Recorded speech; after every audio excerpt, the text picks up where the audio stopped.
Tuhan bersamamu. Inilah Injil suci menurut Yohanes.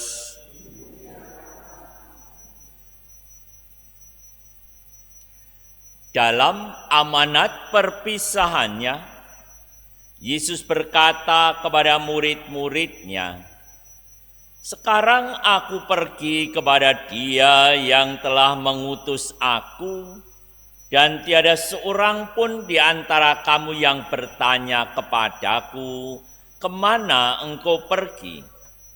Tetapi karena aku mengatakan hal itu kepadamu, sebab itu hatimu berduka cita. Namun benar yang kukatakan ini kepadamu adalah lebih berguna bagi kamu jika aku pergi. Sebab jikalau aku tidak pergi, penghibur itu tidak akan datang kepadamu. Sebaliknya jikalau aku pergi, aku akan mengutus Dia kepadamu. Dan kalau penghibur itu datang, Ia akan menginsafkan dunia akan dosa, kebenaran dan penghakiman. Akan dosa karena mereka tetap tidak percaya kepadaku.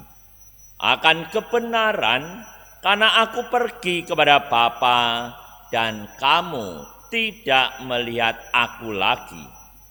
Akan penghakiman karena penguasa dunia ini telah dihukum."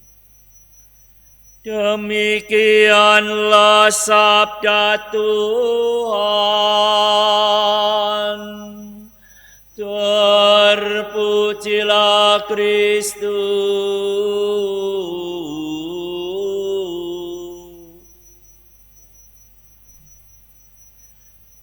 Saudara-saudariku yang terkasih, apa yang disampaikan Tuhan Yesus dalam amanat perpisahan. Jadi amanat perpisahan, orang sudah siap untuk berpisah.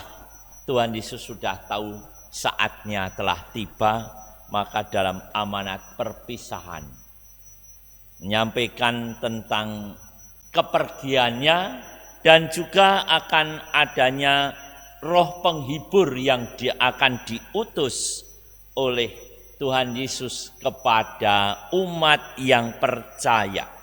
Disampaikan dalam bacaan ini, bacaan Injil ini, bahwa apa peranan dari Roh Kudus, Roh Penghibur itu, yaitu menginsafkan dunia akan dosa.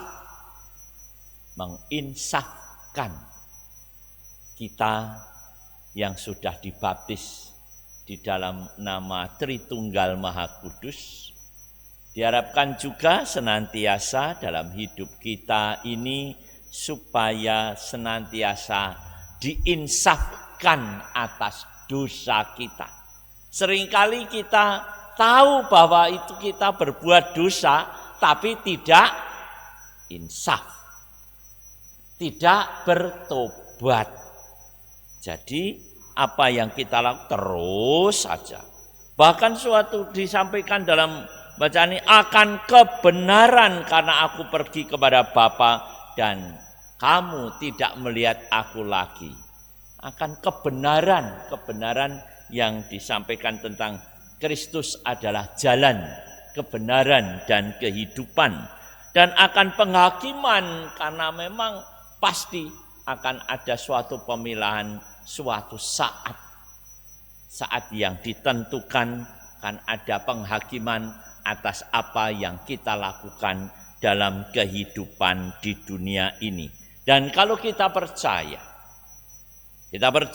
akan bimbingan Allah, kita melaksanakan apa yang dikehendaki Allah, akan mengalami walaupun dalam kehidupan dunia ini ada penderitaan, ada kesulitan yang dialami oleh Paulus dan Silas, namun kalau Tuhan sudah bertindak,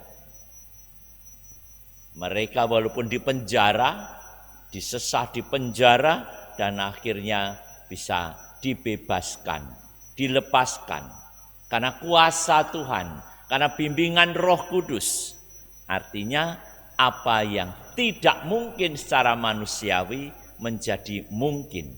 Oleh karena itu, mari saudara-saudariku, kita juga senantiasa insaf untuk selalu menuju kepada kebenaran, karena dalam perjalanan hidup kita, Tuhan senantiasa akan membimbing kita dengan Roh Kudus-Nya, dan juga dalam harapan-harapan hidup kita, apa yang tidak mungkin bisa menjadi mungkin karena Tuhan akan terus memelihara hidup kita melalui kuasa Roh Kudus. Tuhan memberkati kita semua.